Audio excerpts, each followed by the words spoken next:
Hi guys, welcome back to my channel. So today's video is my 10 least used luxury items. Last week I filmed my 10 most used bags video, so I wanted to film the flip side of that. This isn't all gonna be bags though, about 5 of the items are bags, but I wanted to expand the categories out just because I have some bags which are literally just occasional use items, so they don't really fit into either extreme category, but at the same time I wanted to kind of share my very least used ones, if that makes sense, as well as some other significant purchases which just don't get used for whatever reason. So I hope you guys enjoy and I'm gonna get started. So I'm gonna start with bags first, and these aren't in any particular order. I'm not ranking them like I did with my most used bags video. These are just kind of the general items which don't get a lot of use. So the first item I'm gonna share is my Alma BB, and I know this bag has so many fans and so I constantly get questions about it, and I know a few people did comment why it wasn't included in my most used bags video, and the simple answer is it just doesn't get a lot of use. Doesn't mean to say I don't like it. I still think that the look is very cute, but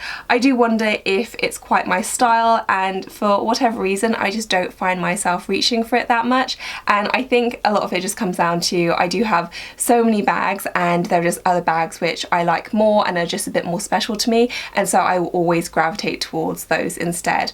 I do think a part of it is also just the brand. You know, as much as I like Louis Vuitton and I'm always looking on their website and finding new things I find really cute, essentially I'm absolutely a Chanel girl at heart, and so for me my Chanel bags are just the most special to me, and that's true of all the other brands I have in my collection. It will always be Chanel, and so whenever I have a kind of special occasion or I'm going out for the day, which is when I would generally use this kind of bag, I would always just gravitate towards my Chanel. So I'm grabbing my Chanel Jumbo or my boy bag or something like that. And so this unfortunately gets very neglected. I have used it a couple of times and I do find it very practical. I like how it's pretty hard wearing as well. You know, the canvas is very durable, it's very weatherproof, but at the same time it's just not one that gets a lot of use. Having said that, the next two bags I'm going to share are actually both from Chanel, and the first one I'm going to talk about is my red Chanel Jumbo, which, apart from my black caviar jumbo, I would say this most qualifies as my holy grail bag. I had wanted a red jumbo for so long, but for whatever reason I wasn't able to get one. Either they weren't available, or I didn't have the money, or they were too hard to find. It just didn't happen for me, and then I finally stumbled across this one and it was instant love. It ticked so many boxes for me. I did want lambskin as opposed to caviar just because I feel like the lambskin, it does hold colour a lot better. I love the fact it was shiny ruthenium hardware. I just loved everything about it. It was a pretty shade of red. It just ticked so many boxes.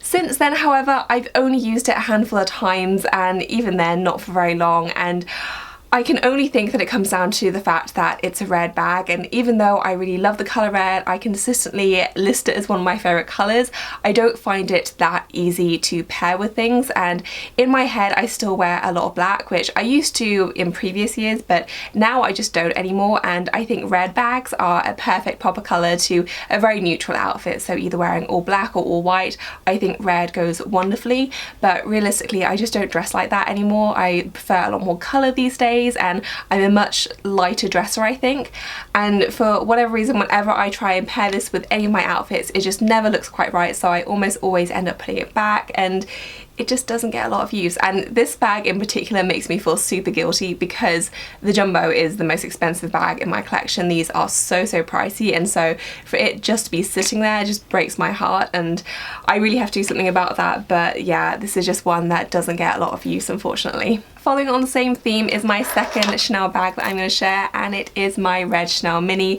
This is here for pretty much the exact same reason as my Jumbo, in that I just don't find it very easy to match.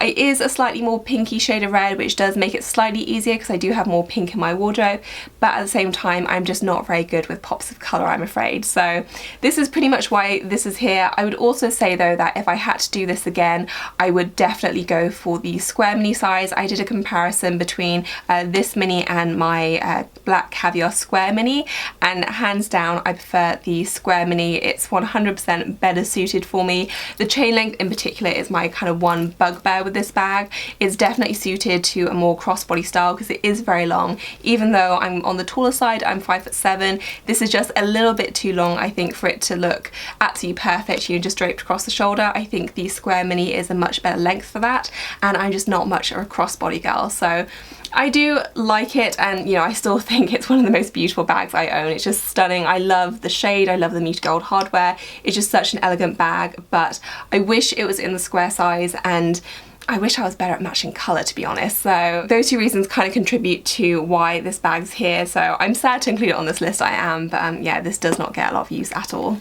When I said I only had 2 Chanel bags in my list, I realised I completely lied, because my 4th pick is also a Chanel bag, and it's my Chanel medium large flap in the caviar with the gold hardware in the colour Beige Clair. And this is part of their classic line, so Chanel only have 2 colours in their classic line, the black and the beige. I did hear a rumour that they're phasing this out. I'm not sure how true that is, but this has been part of their classic line for a very, very long time, and it is, you know, very quintessentially Chanel. It has all the elements of the classic flap. It is the classic flap. You know, it's very, very gorgeous, and essentially just a shrunk down version of the Jumbo. But I just don't know if this bag is very me. I think it's very serious, and I'm just not a big fan of the size. Even though I really like my pink flap, I really only use that for occasions, and it's a nice summer bag, whereas this is, I don't know, I think the colour makes it very, very formal, a little bit more mature, and I just can never seem to style this up. And I have seen other women rock it and look amazing with it.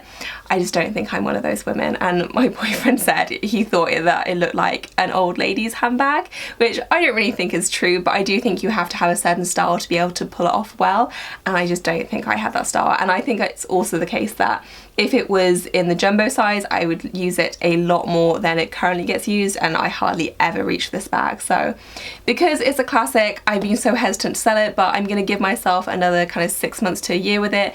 If I don't use it, then I think I'm gonna have to sell it, because it's way too expensive just to be sitting on my shelf. But yeah, unfortunately, I don't think this was a regrettable purchase, but certainly not one that gets a whole lot of use. Rounding off the bags category, the next bag I'm going to share is my Goyard Tote, and this I actually got as my graduation present. I got it monogrammed, as you can see, with my initials. And I do really love the look of it. I think it's just very chic, and I think it's a nice alternative to the Louis Vuitton monogram, but I've been really disappointed with the wear and tear on it. I go into quite a bit more depth on this bag in my work totes comparison video, so I will link that down below if you're interested in seeing the wear and tear.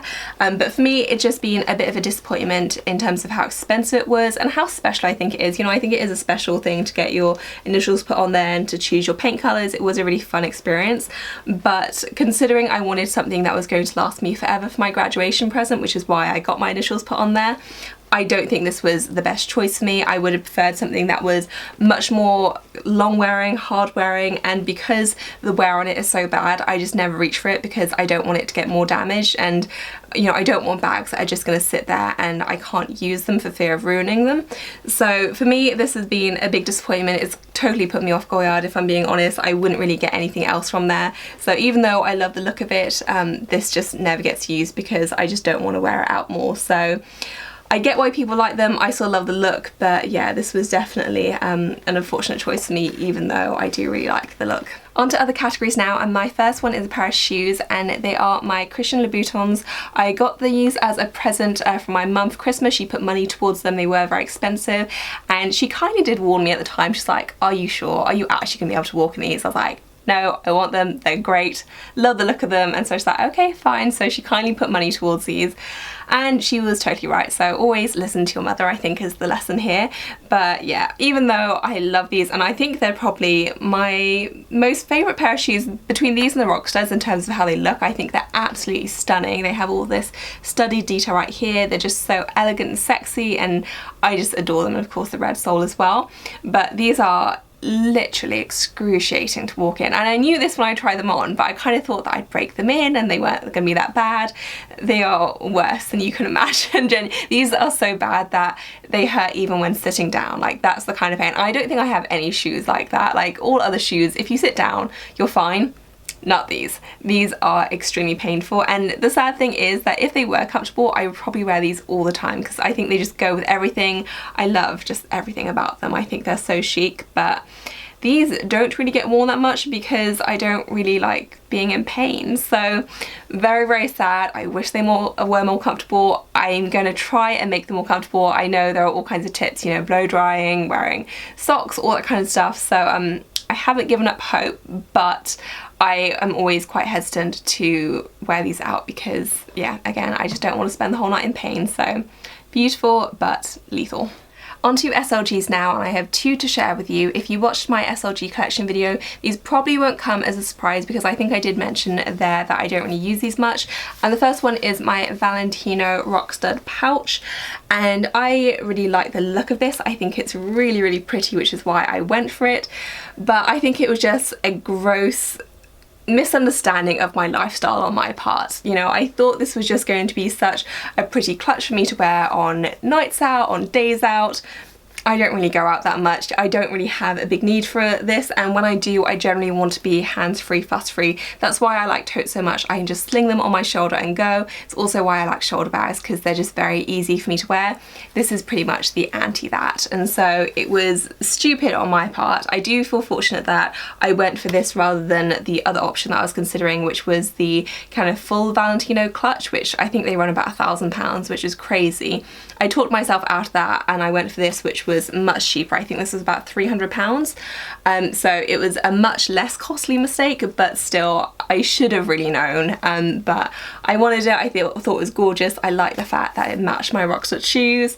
I completely talked myself into it, but yeah, this unfortunately just hasn't really gotten any use at all, even though it's very lovely. So yeah, unfortunate, but lesson learned, I guess. My next SLG that I'm going to discuss is my Louis Vuitton mini pochette, and I will say that when I first got this I did actually use it quite a bit. I'm a fan of the mini pochette style in general. I think it's a really great little size, but since getting my Neverfull in the Damier, which does come with a little pouch, I have not really used this at all, just because I think that pretty much completely replaces this. It's a slightly more practical size and I just like the look of it more, and so this really never gets used. I will also say that I think I made a mistake in going for the Evasion line. If I was going to do it again, I would have gotten the monogram, which I think is a little bit more understated and would mean that I could use it more readily for errands or just nipping to dinner and using it as a little wristlet. I think that would look very cute, but because this is quite a bold print and pattern, I never really want to use it because I think it just looks a bit too flashy. So for me, this was just a poor choice in terms of the combination I went for. I still like the mini pochette, but yeah, this just wasn't quite right for me. Next up are a pair of earrings, and these are my little Chanel studs, and they're very, very small, so I'm going to try and insert close up.